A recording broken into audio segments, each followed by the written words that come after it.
சென்னைக்கு குடிநீர் வழங்கும் செம்பரம்பாக்கம் ஏரி நிரம்பியது. ஏரியில் உடைப்பு ஏற்படும் அபாயம் ஏற்பட்டதால் அதை பொதுப்பணித்துறை அதிகாரிகள் திறந்துவிட்டுள்ளனர்.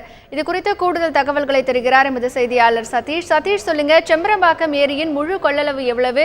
இப்போ எவ்வளவு தண்ணீர் திறந்து விட்டுருக்காங்க? அதாவது செம்பரம்பாக்கம் ஏரியோட முழு கொள்ளளவு பாத்தீங்கன்னா 24 அடி. இப்ப அதுல பாத்தீங்கன்னா 21 அடி நீர் மட்டம் உயர்ந்திருக்கு. அதிகாரிகள் என்ன சொன்னாங்கன்னா, நேற்று போல் இன்றும் தொடர்ந்து மழை பெய்து கொண்டிருந்தால் காலை 10 மணிக்கெல்லாம் செம்பரம்பாக்கம் ஏரி உபரி நீர் திறந்து விடப்படும் சொன்னாங்க. ஆனா இன்னைக்கு காலையில இருந்து பாத்தீங்கன்னா மேகமூட்டமா இருக்கு, மழை அந்த அளவுக்கு இல்லை. அதனால செம்பரம்பாக்கத்துக்கு ஸ்ரீபெரும்புதூர், நேமம் உள்ளிட்ட சிறு சிறு ஏரிகள் உபரி நீர் மட்டும் இப்போ வந்துருக்கு. முன்னாடிக்கு பாத்தீங்கன்னா 10,000 கன அடி நீர் இப்போ செம்பரம்பாக்கம் ஏரிக்கு நீர் வரத்து வந்து கொண்டு இருக்கு. இப்போ பாத்தீங்கன்னா 21 அடி இருக்கு. அதுல பாத்தீங்கன்னா இப்போ இன்னும் ஒரு 11 மணி போல இந்த செம்பரம்பாக்கம் ஏரியோட உபரி நீர் திறந்து விடப்படும் சொல்லி இப்போ அதிகாரிகள் சொல்லியிருக்காங்க. சதீஷ், இப்போ இந்த செம்பரம்பாக்கம் ஏரியிலிருந்து நீர் திறந்து விடுறதுனால எந்தெந்த பகுதிகளுக்கு அதிக அளவிலான நீர் சூழ்வதற்கு வாய்ப்புகள் இருக்கிறது? குன்றத்தூர் மற்றும் அந்த சுற்றுப்புற பகுதியில் இப்ப தண்ணீர் அதிகமா சூழ்ந்து விடும்.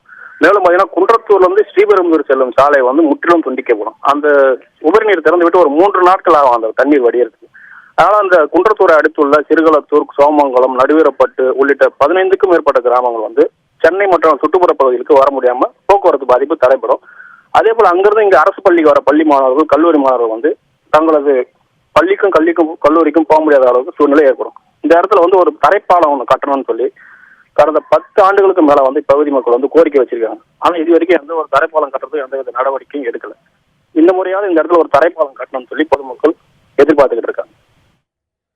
சதீஷ், இப்போ நீங்க சொன்ன பகுதிகளில் இருக்கக்கூடிய மக்களுக்கு இந்த ஏரி திறந்துவிடும் செய்தி குறித்து ஏற்கனவே அறிவிப்பு ஏதாவது கொடுத்திருக்காங்களா? தாழ்வான பகுதிகளில் இருக்கக்கூடிய மக்கள் அவர்களுடைய பாதுகாப்பிற்காக என்ன நடவடிக்கை அங்கே எடுக்கப்பட்டிருக்கிறது? இப்ப தண்ணீர் திறந்து விட்டாங்கன்னாக்கா குடியிருப்பு பகுதியில தண்ணீர் போறதுக்கு அதிக வாய்ப்பு இல்லை. ஏன்னா இப்ப காலியான இடத்துல தான் தண்ணி போயிட்டு இருக்கு. அது கரெக்டா அடையார் ரிவருக்கு போயிடும். அதனால குடியிருப்புகள்ல தண்ணீர் சொல்றதுக்கு வாய்ப்பு இல்லை. போக்குவரத்து மட்டுமே பாதிக்கப்படும்.